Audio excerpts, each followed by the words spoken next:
Hi, everyone. Nice to see you. Can you hear me okay? Hear you just great. Hi. Good, good. Hi, Morgan. Nice to see you. Um, so we can get started. We're relatively small groups, so I think we're small enough where it would help me if we go around and a couple of you I know, but if we go around and I can just hear so I can tailor my presentation better. Um, are you new to the Nyingma Institute? Have you been to Sunday night talks before? Have you done any classes either at the Nyingma Institute or at any of the affiliated organizations, Dharma College um, or elsewhere? That will help me. And maybe if you want to just briefly say, so are you new or you're not new? You have some background, and um, do you happen to have any background just when it comes to more traditional Tibetan Buddhism? Um, that will enable me to tailor what I'm going to say better. So, um, Morgan, I know, hi, and I know you have some background, and so just for the sake of time, I'm going to go to the next person. Roger, hi. Um, I have some background in traditional Nyingma teachings, including I took a class of yours on Longchenpa a couple of years ago. Um, I recognize you. Yeah, your name and your face. Nice to see you. Great. Um, uh, Shela. I don't want to pronounce your name. How do you say your name? Say it, Sheila. Thank you. Sheila, hi. Hi. I am an older student. I started studying with Charton Tulku Rinpoche in 1972 and also studied classical Tibetan and so forth. So I've been involved with traditional Tibetan practice since then. Wonderful. Fantastic. Great. Nice to meet you. Dan? I started coming to Nyingma Institute in the 1980s and 90s, and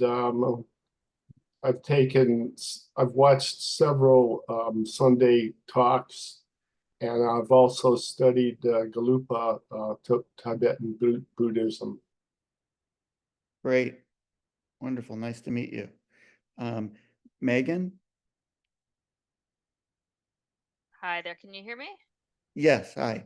Perfect. Hey, so yeah, I have some experience. I was a work study student at the Nyingma Institute back in the aughts, and I continue to take classes online. Great. Hi. Linda? Hi. I've been dealing with Sunday night talks for quite a few years now. Started going to the Institute just before the pandemic. So I've been doing a lot online since then due to a lot of health issues. And we've been doing a lot with Kumne, with Abby's class for the last 2 years. Fantastic. Great. Love Kumne.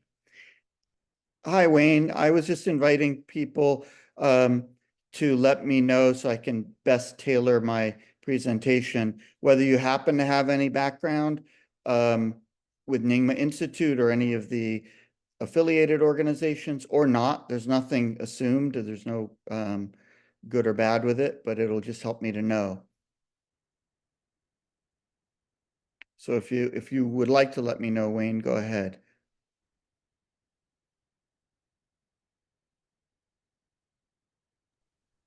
I've been to the Institute twice. Okay. Great. And all right, so let me say a word or two about myself, but not too much, and then we can jump right in. Some of you have been connected with Nyingma Institute or the associated organizations much longer than I have. My connection goes back to the early 1990s and spent quite a bit of time at Nyingma Institute then. I'm coming to you now from Massachusetts. I'm in the greater Boston area, kind of near Cambridge, Mass.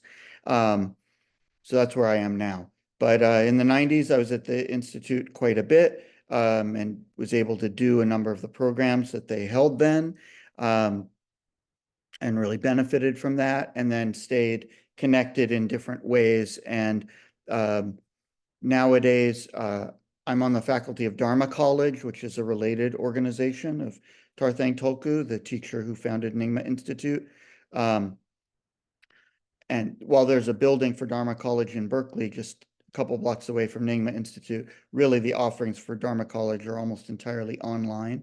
And then I also have some connection, help out in some small ways with Sarnath International Nyingma Institute and their work for nuns and monks in India, Nepal, Bhutan, and within the Tibetan regions of what's now China. And then, so sometimes I have the joy of being able to give a presentation and have some discussion here at Nyingma Institute, which I'm very happy about. And so very much I'm a student of Buddhism and Tibetan Buddhism and Nyingma tradition in particular, and then even more particularly of Tarthang Tulku Rinpoche, with all of his teachings from Nyingma Institute and these other organizations. So master of nothing, but interested student of all of this. And then I happen to have an academic background. So I'm a university teacher. I teach courses on Buddhism. I read Sanskrit, which language of the Buddhist texts of ancient India. I read Tibetan.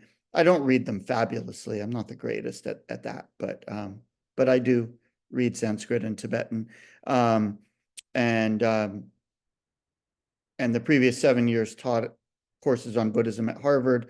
And now I'm teaching intermittently at Harvard. It's not regular for me anymore, but I'm teaching regularly at Brandeis University, another university in the Boston area. So that's probably more than enough.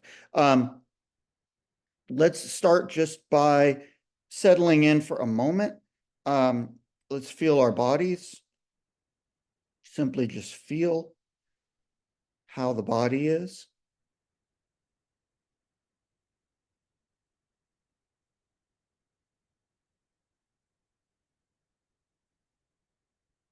Encourage ease and comfort.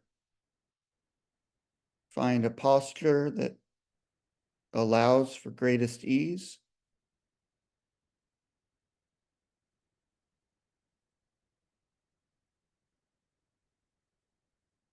And for a few moments, let's just sense sensation in the body. You can sense the body as a whole. You can allow attention to focus on particular areas. If there's tension, we can meet it very gently, kindly, with the intention to allow it to release. So simply, without agenda, but with a gentle encouragement toward melting and ease, let's just sense, without getting caught in a storyline, sense the immediate presenting sensations in the body to ground our awareness.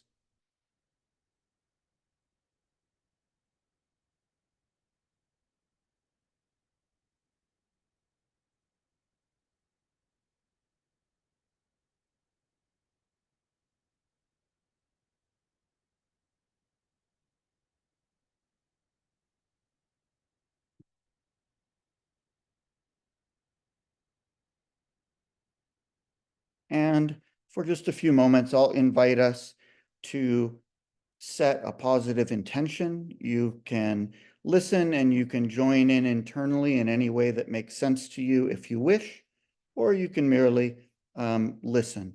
But intention is very important in Buddhist tradition, and especially the Mahayana Buddhist tradition, which is the tradition from India and Tibet that we're part of at the Nyingma Institute.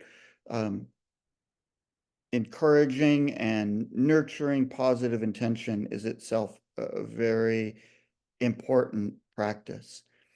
So I invite us to form an intention, a wish that we may find deep happiness, deep ease by more thoroughly, clearly understanding the workings of our being, how our bodies and minds, in the largest sense, operate, how and why we get stuck and get tight and get into trouble and upset, and how we can free ourselves in a deep, lasting way. So a wish of kindness and a wish to develop the clarity, the insight, the knowledge that would allow for greater freedom for ourselves.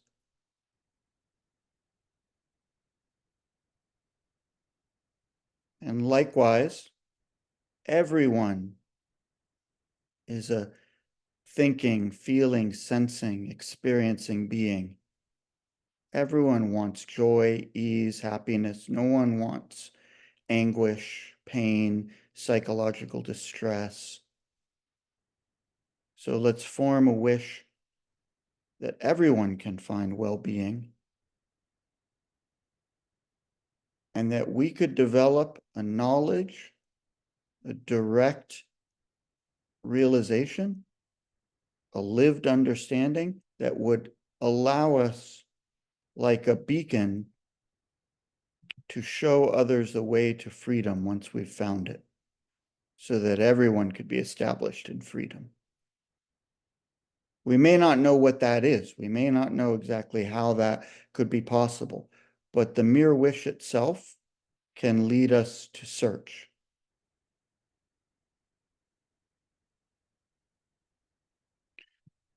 So, it's my privilege today to share a little of my excitement and enthusiasm about a particular life story of a great female Tibetan Buddhist master who passed away in 1940. So not really ancient history, not present day, but not the distant past, not shrouded in ancient legend. And I'm going to share screen. Hyerian kindly sent out the document that I'm going to be sharing, so you can look at that more carefully at your leisure later. I'm not going to try to cover everything that I included on the document. And I set an alarm for 20 minutes from now to stop and make sure that we have time for questions and discussion, and so that then we can finish on the hour. And once we wrap up on the hour and I've presented and we've had some time for questions, if you wish to leave, please, whatever you need to do. If at the hour, if there are more questions or discussion, or we want to look at another passage or two, anyone who wants to stay, I'm happy to stay on for another few minutes to do that, another 20, 30 minutes if you wish, but no obligation. So I'm going to share screen again here.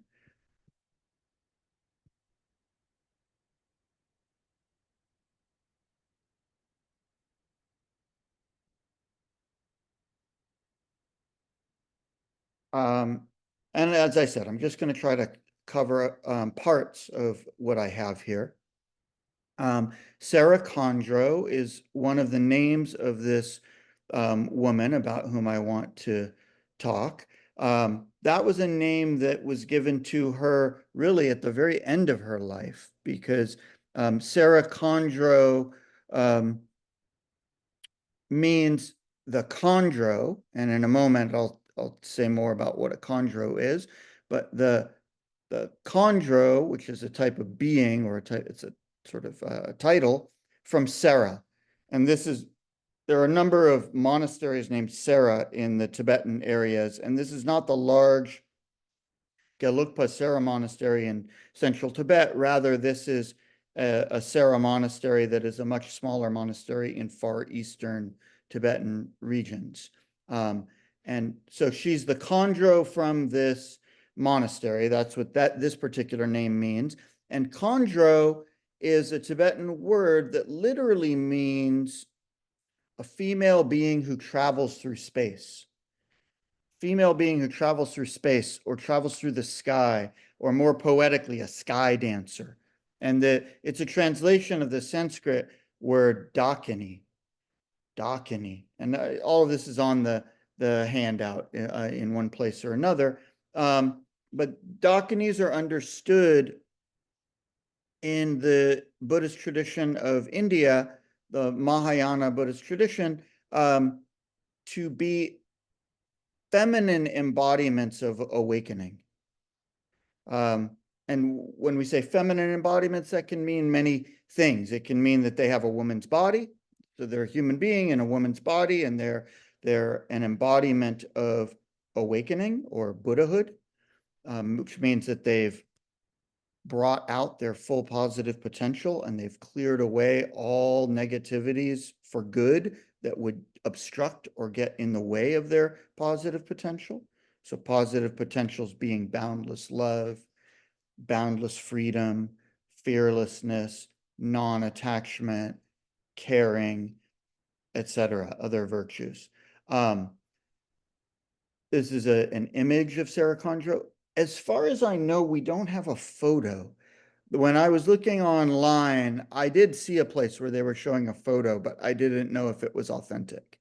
Because the scholars that I've followed don't seem to know of or feature a photo. So, and they would know.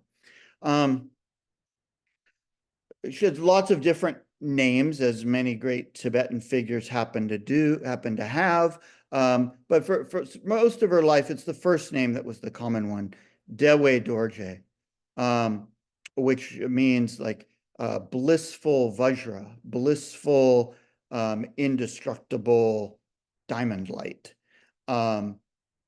And I give you a lot of links. They're not actually hyperlinked in the document. You have to just paste, copy the address and then paste it into your browser. But you can read more about her biography and so on. And another traditional line drawing of Sera Kandro. So, and you see her dates, 1892 to 1940. She passed away at 48 years old, so did not have a really long life, but accomplished a great deal. Her connection with the Nyingma tradition, which is one of the main Tibetan Buddhist traditions that went from India to Tibet and then developed over the centuries in Tibet. The Nyingma is the one that the Nyingma Institute follows. And is also the oldest. When Buddhism first went from India to Tibet, that first wave was the Nyingma tradition and developed as the Nyingma tradition, which Nyingma means the old ones, the original ones, the ancient ones. So the ones that first established Buddhism from India, where it had originated, into Tibet, where it traveled. And Sera Kandro is connected to figures from the past, but she's also connected to figures down into the present day. There's connection in time going both ways with her at the center. So through her visions and her practice, she has a very deep connection to Padmasambhava and Yeshe Tsogyal, who are founding figures of the Nyingma tradition. When Padmasambhava's key figure who enabled the establishment of Buddhism from India into Tibet in the late 700s. And he's a great tantric master, and he's considered fully awakened being a Buddha, one who had brought out entirely, completely his full potential. And a Tibetan disciple of his, who was also an actual princess, Princess Yeshe Tsogyal, she also became fully awakened under his tutelage, and is a very important figure for the Nyingma tradition, because part of the traditional understanding of Buddhism is that awakened beings, their positive quality and their positive shining forth of inspiration is an active presence. It's not dependent on their physical body that dies and passes away. So these figures for Tibetan Buddhists are present in a very important manner today for a student like myself and maybe for some of you. And then Longchenpa is a central figure in the Nyingma tradition, considered after the founding figures of Padmasambhava and Yeshe Tsogyal. Longchenpa, who lived 1308 to 1364, is considered the greatest meditative master and scholar of the entire tradition. There have been many great female and male masters, but he stands out for many reasons. And she taught his teachings. She knew his teachings well, Sera Kandro did. And her immediate connection was a great teacher named Dudjom Lingpa, who lived 1835 to 1904. And here's a picture of him. He was presented as a type of wild figure. There's lots to be said about Dudjom Lingpa, a very, very important figure for Tibetan Buddhism in the past 2 centuries, and very influential down into the present day. But she was connected with his teachings. She commented on his teachings. She never met him. He passed away right before she reached his encampment in eastern Tibet. She was connected first and foremost with one of his sons. He had 8 sons, this figure, Dudjom Lingpa, who lived 1835 to 1904. And Sera Kandro was deeply connected with one of his sons, named Drime Oser, 1881 to 1924. And Drime Oser was considered to be a reappearance of the awakened qualities, the awakened consciousness of Longchenpa in a new rebirth, in a new human body, returning to this situation in order to continue to teach and help people like us or people like me who need it. So Drime Oser was considered to be a very, very high teacher, and we'll talk more about him. And I think if we give any credence to the way that his death is described in 1924, then we'll start to get a glimmer of how special a being he was.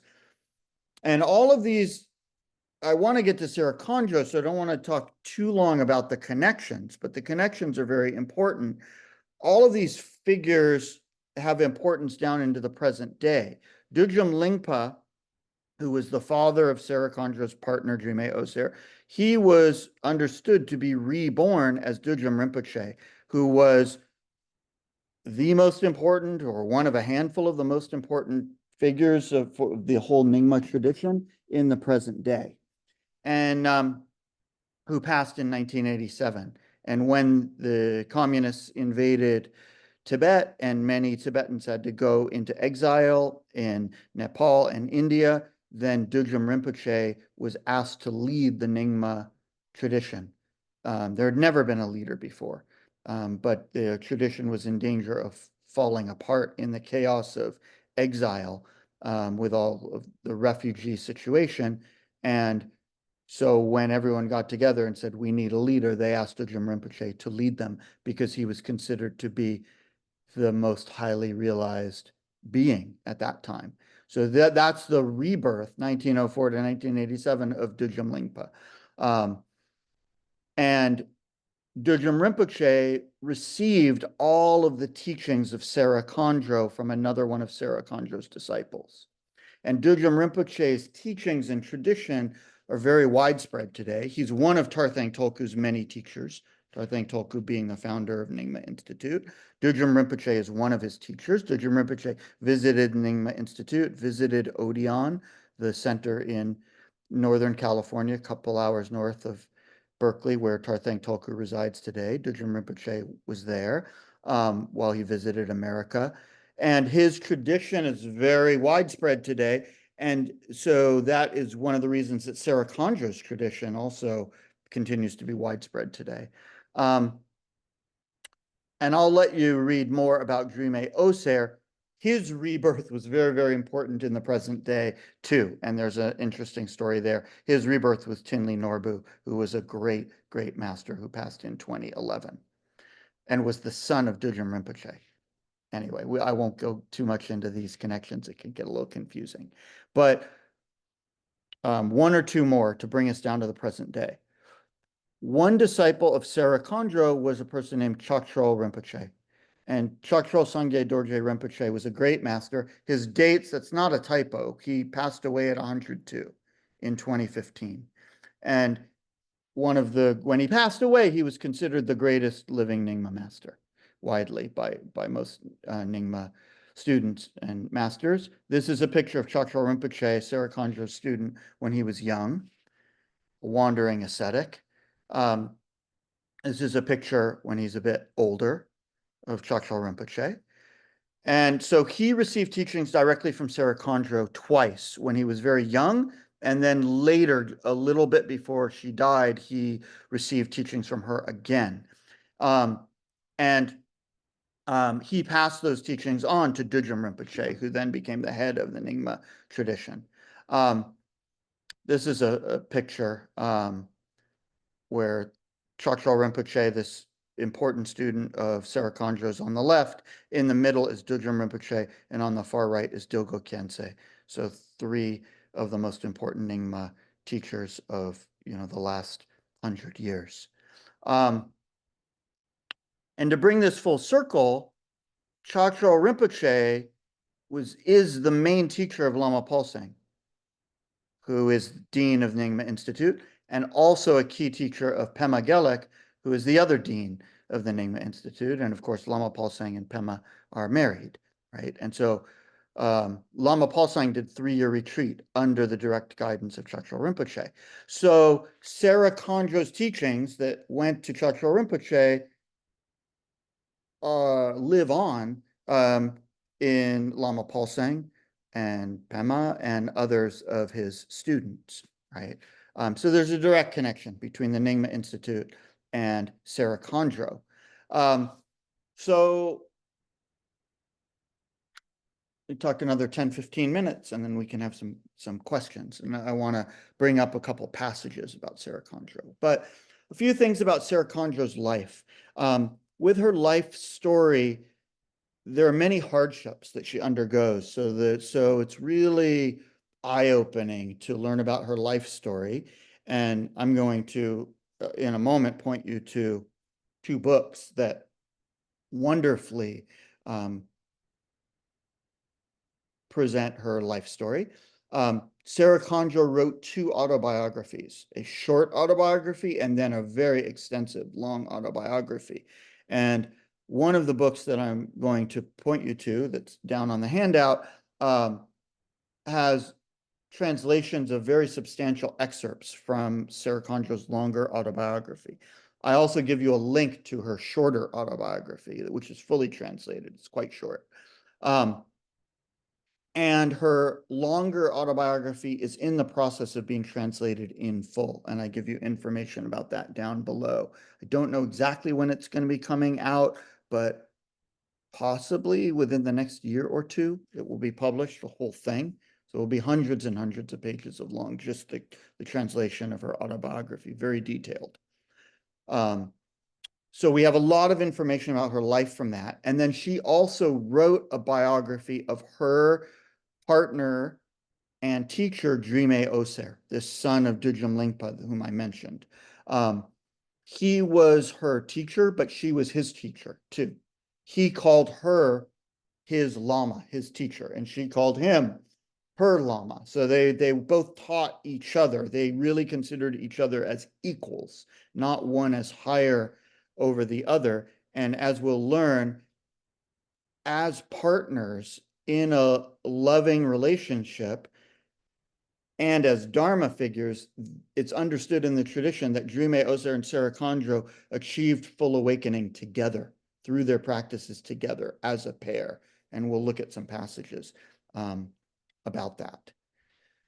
And then her Dharma activity is very extensive, teaching all over Eastern Tibet. She compiled the writings of Dujum Lingpa, this great teacher, and Drime Oser, her partner. She wrote commentaries on very high works, and wrote poems, letters, advice to disciples, and so forth.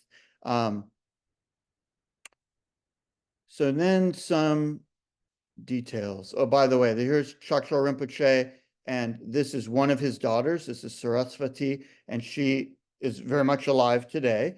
Chakchor Rinpoche passed away in 2015, but Saraswati is very vibrant, and she is considered to be the rebirth of Sera Kandro, Sera Kandro's awakened mind, as Saraswati. That's how the tradition understands it.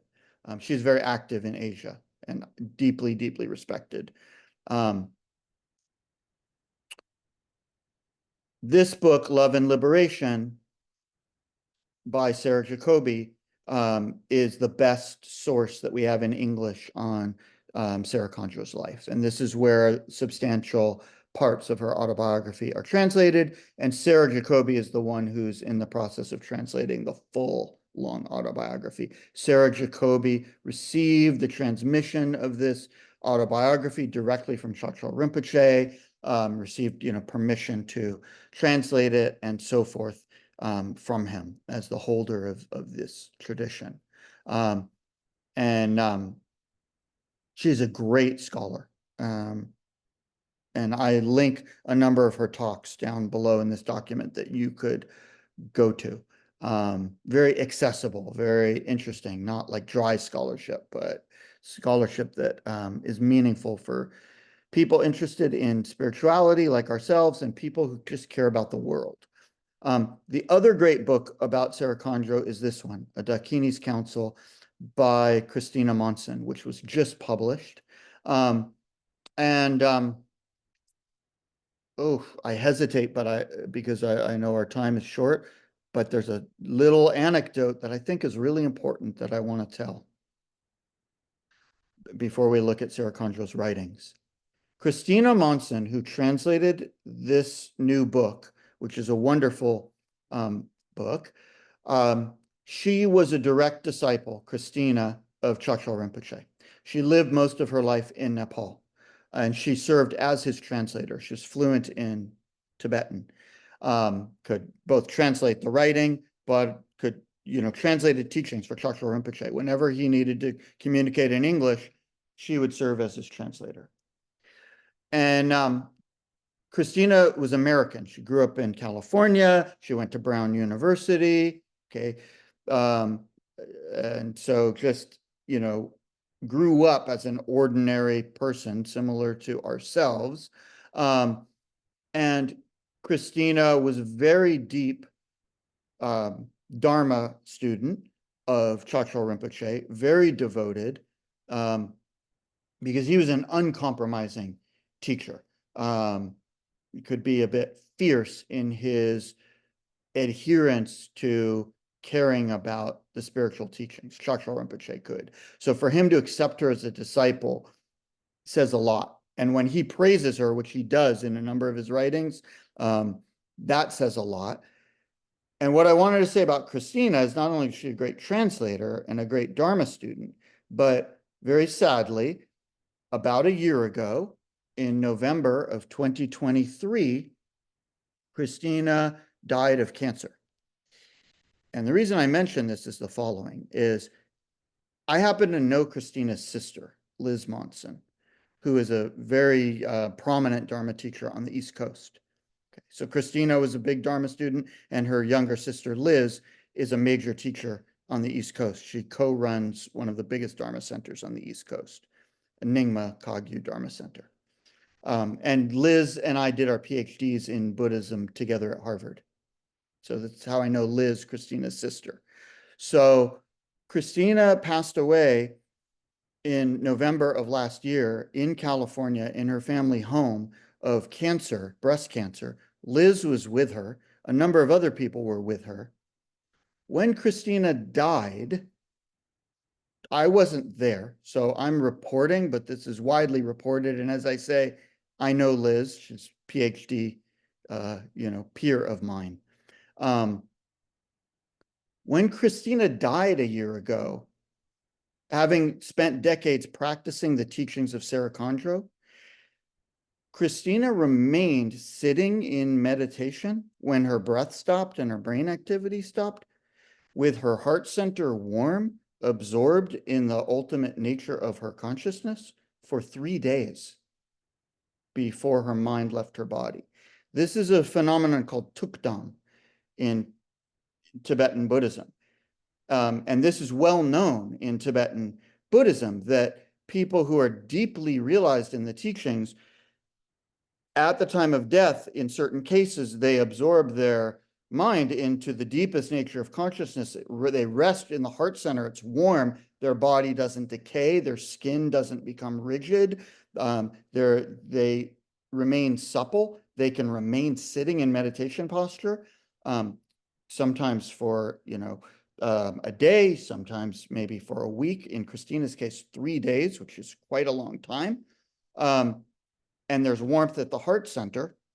And there's a film about this whole phenomenon, tukdam, that I link here. So if you've never heard of this and you're saying, this is really far out, this is crazy, I'm not saying you should believe in this. We can make our own discernments about it. But you can see the film that's all about tukdam. It's not about Christina. The film was made before she died. It's about other people entering into this state at the time of their death. But that indicates a very, very deep level of realization on the Buddhist path, if someone is able to do that.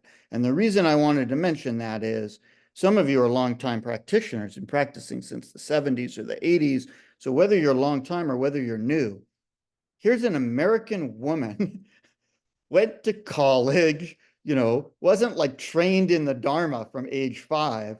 And she demonstrated this at the time of her death. I think about this every day and it just blows me away. It's very inspiring because I think sometimes that we can't do it. It's like, oh, the great Tibetans or the great, Japanese masters or the great Indian masters or whatever, they can all do it, but they lived in a different time and place, different culture. But if Christina can die that way, that says something. So to me, that's extremely inspiring. I hope that anecdote was worth it for you. So Sera Kandro, for a couple minutes, I'll go over some highlights and then I'll still leave some time for questions. I see we've got about 20 minutes. When she was young, she was born into a very high-class aristocratic family in Lhasa, the capital of Tibet. And when she's young, she's living a sheltered existence, very pampered, very wealthy family. Her father's politically connected, and he wants to marry her off to further his political connections. She doesn't want that. When she's like 11 years old, her dad arranges a marriage for her. But her inner calling is to practice a path toward awakening, toward what we were developing the aspiration for at the very start of our time here together, to understand her own mind and being and to develop a freedom so she could really be of benefit to others. In other words, to become a Buddha, to become awakened for the sake of benefiting both herself and all others. She has that deep aspiration just happening within her. The tradition would understand that it's that strong within her as a young child because of the momentum of her practice of previous lives. And so she has no interest in following this politically arranged marriage that her father wants to get her into. She has other ideas about her life. Her father isn't budging. She tries to commit suicide at age 11 to get out of this betrothal, but she doesn't die. And then her father relents a little bit. Her mother passes away at age 12. And at age 12, Sera Kandro has a special sort of dream, not an ordinary dream, but a pure vision type of dream coming from the deeper levels of her being, where an awakened female figure, Vajravarahi, gives her the keys within her mind to reveal special spiritual teachings that are called treasures or terma in Nyingma tradition. So it's like she gives her, it's like a zip, an analogy would be the zip file. It's like a zip file. It's encoded. It contains tons of information, but it's not unpacked. When you open up the zip file, all the other files come out in your computer, and then you can open them up and see what's inside. So this is like an analogy that in this dream, it's as if in her mind, the core, the zip file is implanted for what will later become spiritual teachings, revelations, treasure teachings, terma, that she's going to teach and explain in her life. And then she taught these teachings all over Tibet, but that's going to be much later. But this all starts at the age of 12. And then when she's 14, this son of Dudjom Lingpa from Eastern Tibet, who's an incarnation of Longchenpa, Drime Oser, he and a number of his followers have traveled hundreds of miles from Eastern Tibet to Lhasa to make a pilgrimage to some special temples and images in the capital of Lhasa. And from her window, she looks out. They're camping out. Her family has a lot of property, and they've asked permission to camp out on their property while they pay homage to the sacred sites in Lhasa. And Sera Kandro, from her sheltered window, looks down and sees Drime Oser, and something about seeing him, this great figure, who is not a monk, he's a layperson, he's not celibate, something is awoken within her, and she realizes, oh, this is my connection, this is my teacher, and she just wants to go with him. There's just this strong inner impulse. And so when Drime Oser is ready to leave Lhasa and go back to Eastern Tibet, and she's 15 years old, she runs away from home in her fancy shoes and her fancy dress. It's kind of like running, with high heels out onto hard roads. And she just follows Drime Oser and his entourage as a 15-year-old girl. And her shoes break, and she's walking barefoot, and they're going hundreds of miles through rough terrain. And she doesn't, at that point, she doesn't have access to Drime Oser. There's all these people around him, he's probably not even aware that she's there and following. She doesn't have a chance to talk to him. And so she's not treated well. She's an outsider. These are nomads from Eastern Tibet. They don't know what this aristocratic girl is doing. They can hardly understand the way that she speaks Tibetan. Their Tibetan from a different region is so different. She can barely understand them, but she's just following from her heart and undergoing real hardship. She's hungry, she's cold.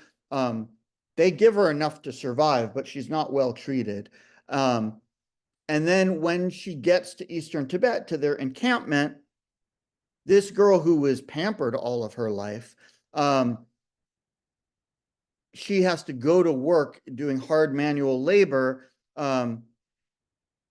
taking care of animals, taking care of the yaks, and doing all of the cleanup work so that she can earn some food and lodging and have enough money for the religious teachings that are coming up.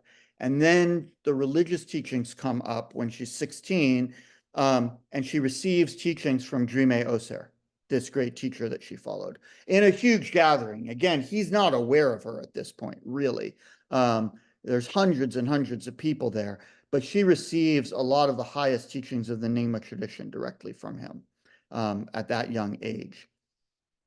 And then I'm going to just summarize a couple of key things so we can read a passage or two and still have some time for a little back and forth. She goes through all kinds of hardship. She's not a nun, but she also isn't a regular lay woman who's married with a powerful position in a family, because she's an outsider. And she is trying to survive, and she's a woman in a man's world at this time and place in Tibet. And it's very hard for her. And so she's at the mercy of a lot of external circumstances. And sometimes the men with power treat her well, and sometimes they don't. And she ends up marrying a person named Gyaltse, who doesn't treat her well. But he lives near Drime Oser. She just wants to be near this teacher, Drime Oser. It's in her heart. And she doesn't see better options, and she marries Gyaltse. And all of these spiritual revelations start to well up within her, and he puts her down and denigrates her and just tells her, women can't do that. Women can't teach and give these revelations. You're just an embarrassment and talking nonsense, and stop all of this. And she's having all kinds of inner visions in dialogue with awakened beings, and he's not encouraging, quite the opposite. As time goes on, Drime Oser becomes increasingly aware of her, of who she is and her special qualities. And he wants her to become his partner, to become his spiritual partner, spiritual consort. But he has to negotiate with her husband, Gyaltse, for that to happen. And so he has some contact with Sera Kandro, and it's very momentous for both of them. They have big breakthroughs. Special understandings come to their minds when they're together, because of it's understood because of their connection in previous lives that something's waking up whenever they're together. So it's like a romantic love and a spiritual love both at once. And it's an intimate love, right? They're neither one or monk or nun, so they're together intimately. And eventually, after all kinds of hardships and losing a child, then when she's 29 years old, then she develops terrible arthritis. She's paralyzed, Sera Kandro, at age 29, racked with pain. And her husband finally relents and says, okay, you can go to Drime Oser. You're no good to me. You can't do housework anymore. You're just eating our food, and someone has to take care of you. So I don't want you here anymore. As I say, her husband was not a nice guy. And he gives her over to Drime Oser, which is what she wants. And when they are, this is at age 29, and when they get together, he takes care of her, he feeds her, he tends to her. And they do Buddhist practices together, high Buddhist practices together. She is healed physically, completely healed. She couldn't walk when she went to him. She had to be carried around, and she's mobile, she's okay. And then they both achieve full awakening through the practices that they're doing together. And they're together for another few years. Those are the good years of her life. But then when she is 32 years old, plague strikes, and her child passes away, and Drime Oser passes away. And we'll look at a passage, but this happens in 1924.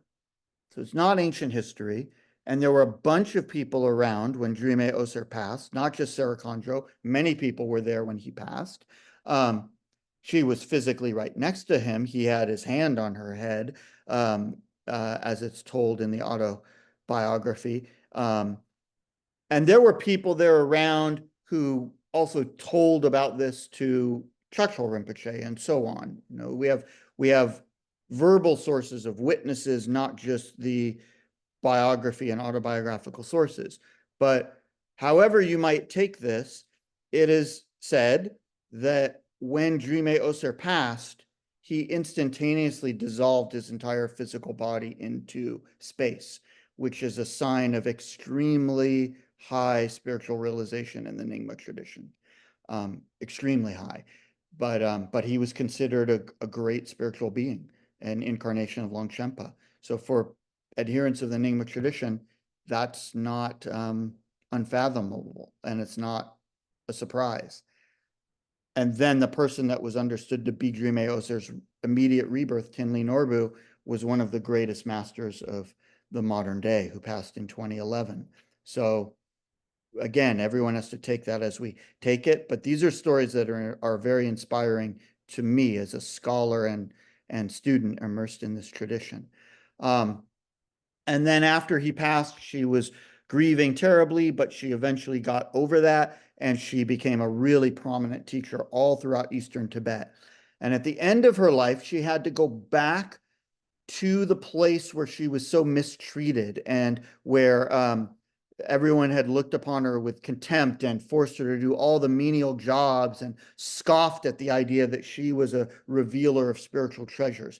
At the end of her life, she had to go back there because she was compiling the collected works of Dudjom Lingpa and Drime Oser, her partner who had passed away, and a lot of the manuscripts were there. And she needed access to those libraries and manuscripts to put together all these volumes, big volumes that she edited, more than 20 volumes in the case of Dudjom Lingpa and more than 20 volumes in the case of Drime Oser. And when she went back to the place where everyone still looked down on her and so on, she really had a freedom of mind. So maybe that's the first. I'd like to turn to a couple of passages. So maybe that one to go to first, that in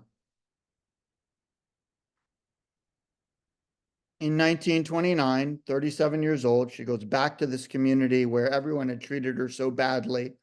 And this is what she says in her autobiography about going back there, because she had to stay there for quite a while in order to compile all of these texts so that they would be preserved. So she says, even without worldly ways, my mind is carefree. Even having been expelled from the community, I accomplished my purpose. Even though everyone criticized me, I am victorious over all. Even though they exiled me to a distant land, that means when her partner Drime Oser died and she was heartbroken, they kicked her out, the remaining people there. But a very close student of Drime Oser who understood how great Sera Kandro was, and he had a high position in a nearby monastery, he invited her to come. That was Sera Monastery. So he invited her to come to Sera Monastery. He revered her as a teacher, and that's why she got the name Sera Kandro, the Dakini of Sera Monastery. But they kicked her out once her beloved died. He had been her only protector in that area. She was always an outsider. Even though they exiled me to a distant land, my mind is resolved. I have seen the original face of the changeless innate nature. I have realized intrinsic natural awareness, inseparable from the teacher. No prejudice is possible in my compassion. The vase of my body, speech, and mind is filled with blessings. Perhaps I will go soon to the victorious place of the all-good Dharmakaya, or truth body, the ultimate nature of reality, the highest state of freedom. So this is something that she writes in her autobiography about how she's feeling when she goes back there. I'd love to read another passage or two, but I know our time is running out. So why don't I stop, take comments, questions, puzzlement. I was talking really quickly about a different culture and kind of traditional ways of understanding things that are very strange for many of us. So you may have, comments or befuddlement or anything else. So I'd like to hear anything that's on your minds about her life story as you've heard it so far. And maybe if time permits, we can look at another passage or two, especially like there's great passages where when she's really feeling down about things, even as a young teenager, she enters into visionary states. Not through effort. She just falls into a dream and has a deep vision, or she's in meditation and she goes into a visionary state. And then female awakened figures, Dakinis, appear to her, such as Yeshe Tsogyal, this key figure who helped to bring, found Buddhism in Tibet, this Tibetan princess from the 700s, appears to her and teaches her and encourages her and helps her get out of her depression or her stuckness or whatever it is that's going on, because the external circumstances are so bad. And so looking at some of those passages or those dialogues is very interesting. But let me stop and hear anything that's on your minds.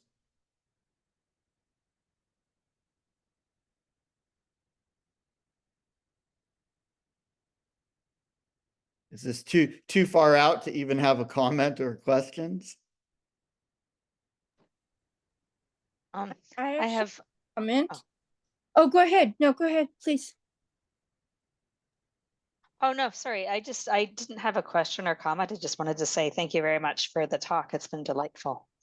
Oh, well, you're welcome. And yeah, on the handout, if you like to see talks or videos, some of those links might be fun.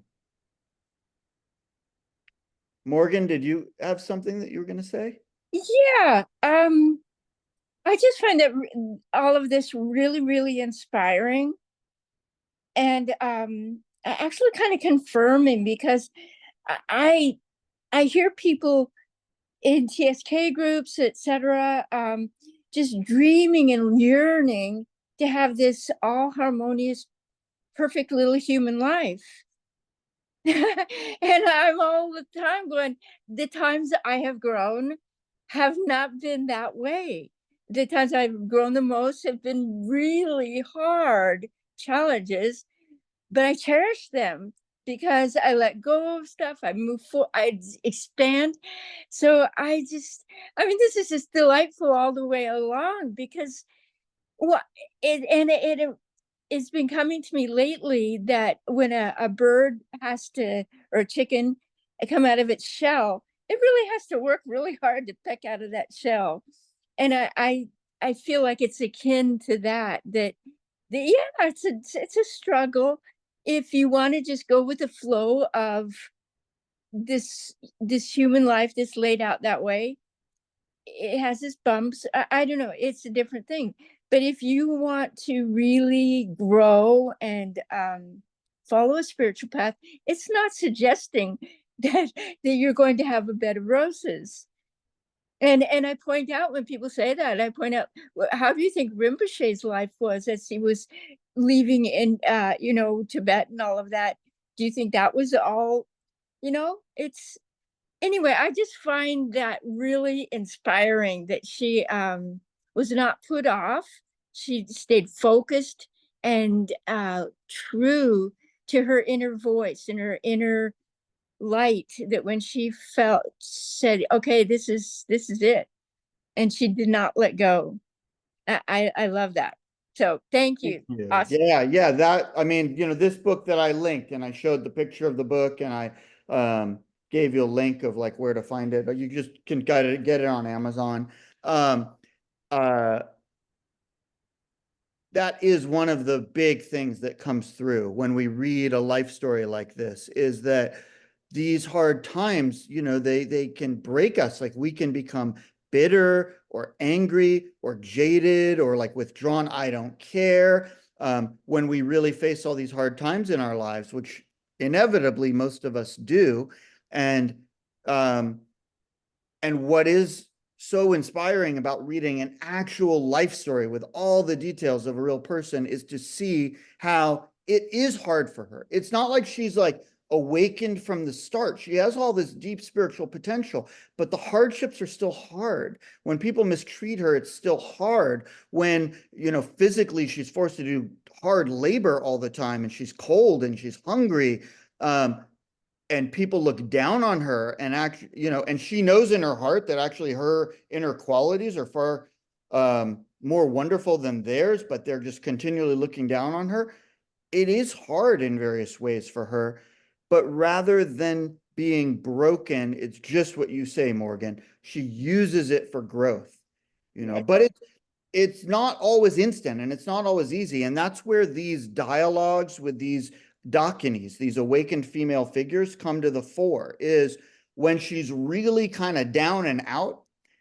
then these figures tend to appear for her, and she has back and forth dialogue. She kind of argues with them of like, I give up. I'm not going to try anymore. I'm not going to reveal my treasures. Nobody wants to hear about my spiritual teachings, even though they're directly gifts from awakened beings into my mind stream. Forget about it. And then these Dakini awakened figures, come like Yeshe Tsogyal, come back to her and say, don't despair, my child, like it will be okay. And we can interpret this on many levels. I think we don't have to interpret it only in one way. We can interpret it psychologically as different parts of our being, kind of talking to ourselves and encouraging ourselves. And if we want to, we can interpret it in the way that the tradition takes it, which is, at least in good measure, that she's having an encounter with awakened beings, and those awakened beings are encouraging her.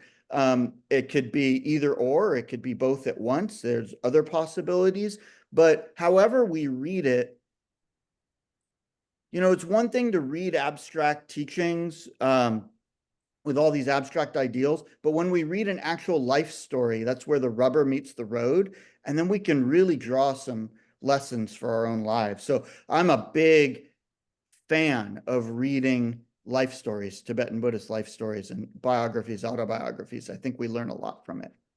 Other things that are on your mind, questions, comments? Could I make one more comment before you go on? Just a quick. Sure, quick, Martin. Outsider. And almost all major breakthroughs. I mean, Rinpoche, Tartan Tuku was here, an outsider. Almost all really major paradigms have come from outsiders. So anyway. George, please. Or Sheila, whoever. I just want to say I really appreciated this. I've heard of Sera Kandro, but I haven't taken the time to dive in. And I knew these books were out there, but it's just been great to, sit back and hear you tell the story. And I would love to hear a bit more from her since she made it through, right? So I'd like to, what advice does she have for us? Hi, I'd like to make a comment. What about this connection to spiritual marriage, which shows up a lot in different spiritual traditions? And it seems to be something that shows up here for her as well, right? Yes, very much. And so it's complicated in this instance in many ways, because in the culture and the time that she's living in, things are not ideal. If you're a woman in her position, if you're a nun, you have more autonomy, but she's not a nun. If you're a nun, you're somewhat protected by your nunnery and the whole monastic order from being, dominated in unwholesome ways, say, by others around you, especially the men. If you are a powerful lay woman with ties to the extended family networks, you also have some kind of protection and connection through the family. But as an outsider in a land that's not hers, she never goes back to her family. So there's like kind of no family protection there. She's not a nun. Then she's just in this liminal outside space. And so some of the men really take advantage of that. And sometimes she is solicited to enter into physical relationships with men, and she doesn't want to. And sometimes she refuses. With Dream Oster, it's different, Linda, as you're intuiting. With this person that she really loved and her teacher, they loved each other, and they call each other their beloved. And they call each other, they each say to the other, they address the other as my wish-fulfilling jewel, which is a key phrase in like Indian Tibetan Buddhism. It's a beautiful phrase. And, at one point, Sera Kandro is thinking that maybe things are so hard, she should just leave or die. And her partner, Dream Oser, this great teacher who, according to tradition, as I said, dissolves his body instantly into space. He's on his knees begging her. No, I don't want to go on without you. Like you are the key to my own spiritual life. You're the key to my heart. Please don't leave. Like, don't even think about it. So there's this real beautiful back and forth between the two of them. And I should mention, I think I mentioned, she wrote his biography shortly after he died. And he had told her the story of her whole life, but it also came to her through revelation as well, in two ways. And that's quite a long biography. So we have a biography of Jime Oser that says a lot about Sera Kandro and says a lot about what he is saying, his words, his feelings. And then we have her side too. And so when it comes to the two of them, there is this mutuality that is wonderful. And we see it maybe more in the modern day. Like, some of you know who Tulku Urgyen was. He was a great Nyingma master, and his partner was a really wonderful figure. His wife and mother to his children. And and maybe there are other examples too. Jamyang Kensei Choki Lodro, the root teacher of Tarthang Tulku, Dakini Chodron, his main partner, was deeply respected practitioner, and they had a very special relationship. So we see this in the modern day, but we don't know a whole lot about the details of how these relationships worked, like in the distant past. It's really hard to know because everything's filtered mostly through male writing, and we don't have the female voices. And what's so special about Sera Kandro is we have this detailed, in-depth female voice. And that's so important for all of us, male, female, and however we identify in terms of gender. So yeah, it's really part of it. I mean, there's much more to say. And this book by Sarah Jacobi, it is entitled Love and Liberation, that I've linked for you. And she talks a lot about what their love means and how it's spiritual, but how it's also, it is physical. And I don't want to go too far into this next thing because our time doesn't permit. And but they are together doing Sera Kandro and Jime Oser because they're qualified for it. They have the background. They are doing practices that involve physical lovemaking, but in a spiritual way. And that directly, according to her autobiography, that's directly what leads to their awakening, is the energetic openings that's coming through their union. So, someone like myself, I can only like admire that with awe. Like, I have to be real. I'm not qualified. I'm married. And so I know what ordinary sex is, but I'm not going to kid myself that I really know or can myself enact what they're enacting, but I can admire it.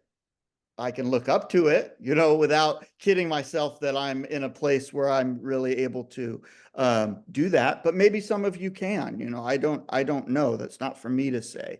But the love is part of it, and there is sexual love there as well, just to be clear. Other comments, questions? I do know I don't want to keep people too late. Like, I'm happy, but it's 10 past the hour. And if you need to leave, there's no problem. Just, it's wonderful to see you. Have a great evening. Be well. Log off whenever you need to, but I'll keep fielding questions. And if we want to look at a passage or two, we can. Hey, Elon. Hey, George. Hey, a couple of comments. I have seen the Took Down movie. In fact, I've shown it to a couple of guests here at Rotten Ling. It's great. And the other thing is that, I do what we call temple tours here at Rotten Ling, and usually many of the people who come have no experience with Buddhism or Tibetan Buddhism. And, it's often usually women. And a typical question is, oh, isn't this just another patriarchy? Or where are the female lamas? And so hearing about Sera Kandro is wonderful. I'm going to get the autobiography, and it makes me think of something to say, which is, Well, maybe there are obstacles and have been traditionally for women that men don't have. But here's an example of someone who persisted, and there was always someone that reached out with their hand and helped, and she made it. So I think that's a positive. Yeah, like here. And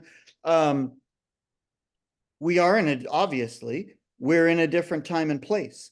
And we're in a time and place that, thank goodness, benefits from all of the positive impacts of feminism and all of its varieties and various implications. And we live in a different society. So there's no need for us to try to recapitulate or somehow go back to some other culture or other society in terms of women's rights and gender rights and so on. And the fact is, as many of us are aware, that more and more women are taking leading roles as Dharma teachers, as meditation masters. And of course, Pema is one of the co-deans of Nyingma Institute and a student of her father and of Chakchol Rinpoche. So there's an example right there. There's many teachers at Nyingma Institute, right? Olivia and Sue Ellen and Erica and Abby, right? And I'm sure I'm forgetting others who are there. And then Wangmo heads Dharma College, another one of Tarthang Tolku's daughters, right? And Sering heads the Sarnath International Nyingma Institute, where she's overseeing the education for tens of thousands of monks as a lay woman, which is a really interesting position. And then there are other Dharma teachers who are women, outside of the immediate organizations of Tarthang Tolku, whom I happen to know some of them and really look up to them. And so this is a burgeoning phenomenon that's only going to continue. And there have always been great women practitioners, but they tended in Tibetan society, based on my knowledge of the culture and the history, they tended to teach not so much in the monasteries, but more in like family settings and kind of like village settings. And so they weren't like prominent in the male written histories, but they were prominent within their communities. They just didn't, their voices didn't always survive down through history. But now it's different, and that the women teachers that are with us, their voices will survive. And that's as it needs to be, for sure. It's really important. I'll just mention an old close friend of mine with whom I also did my PhD at Harvard, and her name is Willa Baker, and she was a Tibetan Buddhist nun for 14 years, and she did multiple 3-year retreats. Later, she did a PhD in Buddhist studies at Harvard, and she now heads a major Dharma organization on the East Coast. Liz Monson, another friend of mine who I mentioned, she teaches alongside Willa, right? So and they're Nyingma Kagyu teachers, very similar to what's going on at Nyingma Institute, just a different organization. And just to mention, there's a lot going on all over, and women are taking leading roles more and more. So I'm very happy about that. I have 2 daughters, and I want them to have role models. I want them to have female role models. And to have that balance. So any other comments? Thank you for including the notes and the links and book titles. You're welcome. Hope it comes in handy or is interesting. I know maybe you got to run. I'll put on about one last passage. I'll share screen and just to get a tiny bit more from Sera Kandro. So one last one, and then we could say goodnight.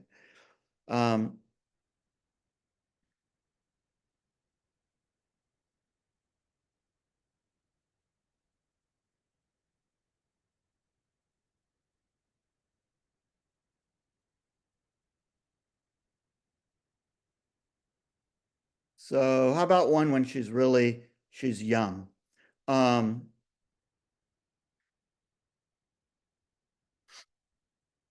There are many, many more passages in Sarah Jacobi's Love and Liberation book. This is just the tip of the iceberg.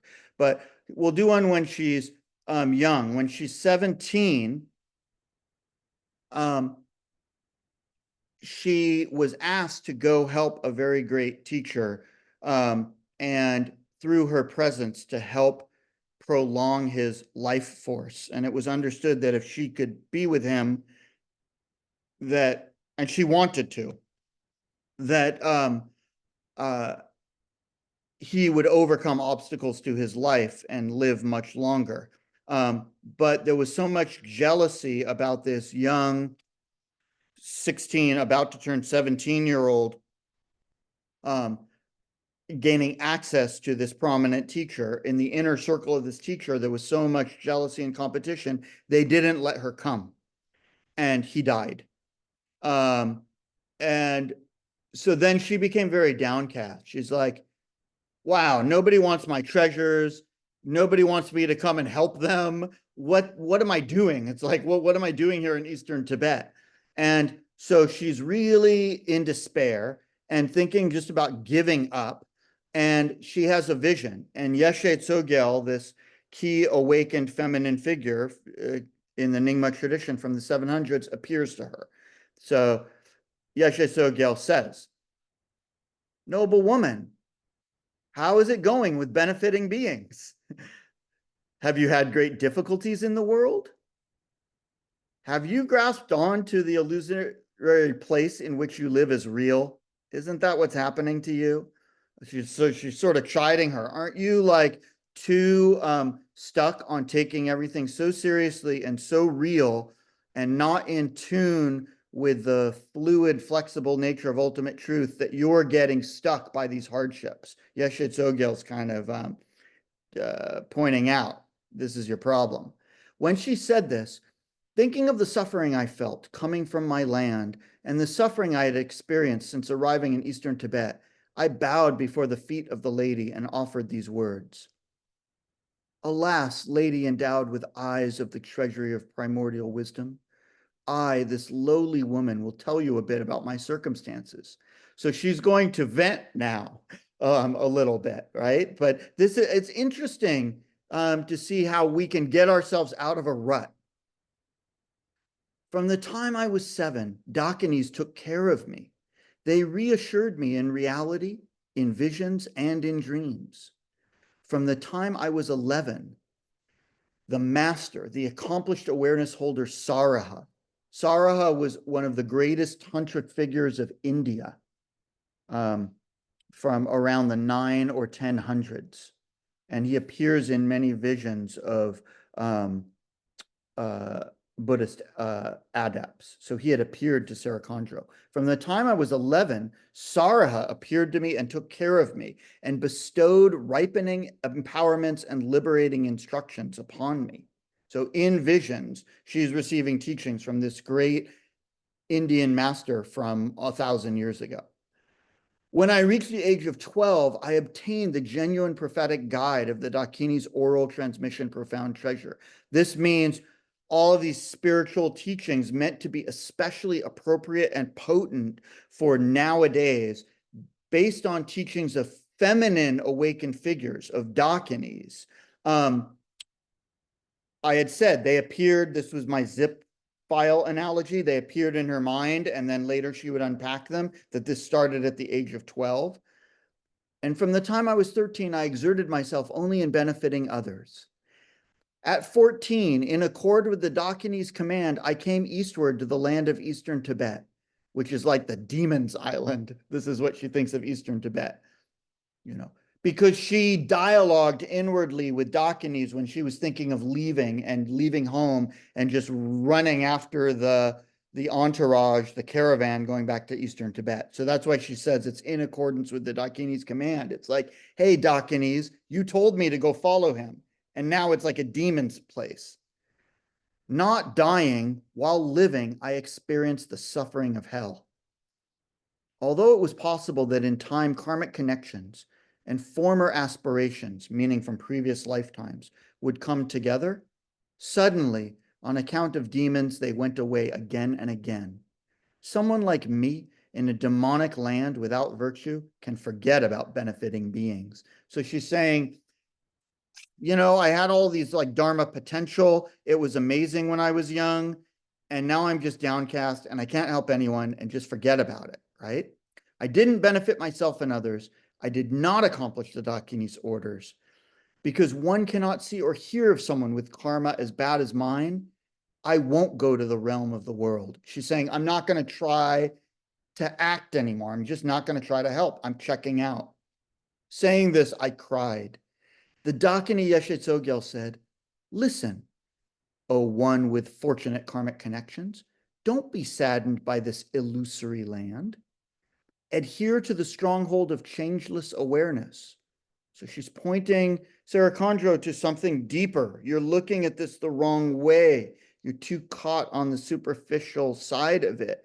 You're caught on taking ordinary truth in a diluted manner, and you're not understanding ultimate truth of changeless awareness or openness mind or infinitesimal instant, as Tarthang Tulku might talk about it. Right?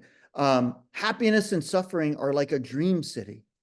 Don't weaken your capacity to incorporate awareness and emptiness on the path.